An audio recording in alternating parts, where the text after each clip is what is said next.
बाबा साहब ने दो स्वतंत्रता संग्राम एक साथ लड़े हैं। एक अंग्रेजों से आजादी का और दूसरा अछूतों को जातिवादियों की गुलामी से आजादी का संग्राम, जो उन्होंने अकेले लड़ा है। महात्मा ज्योतिबा फुले को अपनी किताब शूद्र कौन थे समर्पित करते हुए डॉक्टर बी.आर. अम्बेडकर ने लिखा, आधुनिक भारत का सबसे महान शूद्र, जिन्होंने निम्न वर्ग के हिंदुओं को अपनी गुलामी के प्रति जागरूक किया और बताया कि भारत के लिए सामाजिक लोकतंत्र विदेशी शासन से स्वतंत्र होने से अधिक महत्वपूर्ण है।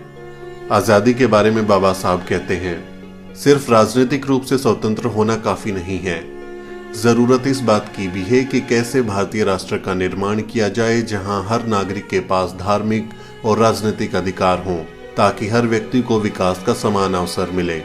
बेशक आजादी खुशी की बात है, लेकिन हमें ये नहीं भूलना चाहिए कि स्वतंत्रता ने हम पर अधिक जिम्मेदारियां डाली हैं। स्वतंत्रता से हमने कुछ भी गलत होने के लिए अंग्रेजों को दोषी ठहराने का बहाना खो दिया। यदि इसके बाद चीजें गलत हो जाती हैं तो हमारे पास खुद को छोड़कर कोई भी दोषी नहीं होगा। इससे चीजें बिगड़ने का ज्यादा खतरा है। समय तेजी से बदल रहा है। दुनिया के वास्तविक अर्थों में भारतीयों का कोई राष्ट्र नहीं है, इसका बनना अभी बाकी है। ये मानकर कि हम एक राष्ट्र हैं, हम एक महान भ्रम को पाल रहे हैं। हजार जातियों में बटे लोग एक राष्ट्र कैसे हो सकते हैं? जितनी जल्दी हम महसूस करते हैं कि अभी तक हम एक राष्ट्र नहीं हैं, दुनिया के सामाजिक और मनोवैज्ञानिक अर्थों में हमारे लिए बेहतर है। दिमाग की स्वतंत्रता ही वास्तविक स्वतंत्रता है। एक व्यक्ति जिसका दिमाग स्वतंत्र नहीं है, भले ही वो जंजीरों में ना हो, एक गुलाम है। एक व्यक्ति जिसका दिमाग आजाद नहीं है, भले ही वो जेल में ना हो, एक कैदी है। जिसका दिमाग मुक्त नहीं, भले ही वो जीवित है, लेकिन मृत से बेहतर नहीं है। दिमाग की स्वतंत्रता ही किसी के अस्तित्व का प्रमाण है। मैं उसे मुक्त कहता हूं जो अपने विवेक के साथ अपने अधिकारों, जिम्मेदारियों और कर्तव्यों के बारे में जानता है। वो जो परिस्थितियों का दास नहीं है और हमेशा अपने पक्ष में उन्हें बदलने के लिए तैयार और प्रयासरत रहता है, मैं उसे स्वतंत्र कहता हूं। वो जो अंधविश्वासों और परंपराओं, रीति रिवाजों और बेमतलब के अनुष्ठानों और समारोह का गुलाम नहीं है, जिसमें तर्क करने की लो बुझी नहीं है, मैं उसे आजाद आदमी कहता हूं। 25 नवंबर 1949 को संविधान सभा में बाबा साहब ने कहा था, 26 जनवरी 1950 को भारत एक स्वतंत्र देश होगा। उसकी स्वतंत्रता का क्या होगा? क्या वह अपनी स्वतंत्रता बनाए रखेगा या फिर उसे खो देगा?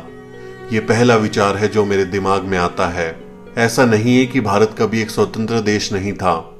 मुद्दा यह है कि उसने एक बार ये स्वतंत्रता खो दी थी जो उसके पास थी। क्या वो इसे दूसरी बार भी खो देगा? यह ऐसा विचार है जो मुझे भविष्य के लिए सबसे अधिक चिंतित करता है। मुझे इस बात का बहुत ख्याल है कि न केवल भारत ने एक बार अपनी स्वतंत्रता खो दी है, बल्कि उसके अपने कुछ लोगों की बेवफाई और विश्वासघात ने उसे खो दिया। क्या इतिहास खुद को दोहराएगा? यह वह सोच है जो मुझे चिंता से भर देती है।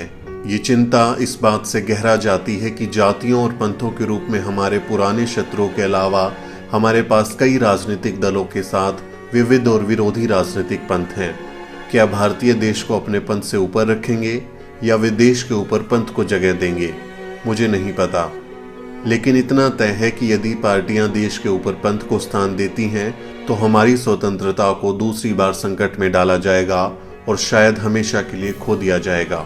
इस घटना को हम सभी को पूरी तरह से दूर रखना चाहिए। हमें अपने खून की आखिरी बूंद के साथ अपनी स्वतंत्रता की रक्षा के लिए दृढ़ संकल्पित होना चाहिए। 26 जनवरी 1950 को भारत इस अर्थ में एक लोकतांत्रिक देश होगा कि उस दिन से भारत में लोगों के द्वारा, लोगों के लिए और लोगों की सरकार होगी। मेरे दिमाग में वही विचार आता है। उसके लोकतांत्रिक संविधान का क्या होगा? क्या वह इसे बनाए रख पाएगा या फिर खो देगा?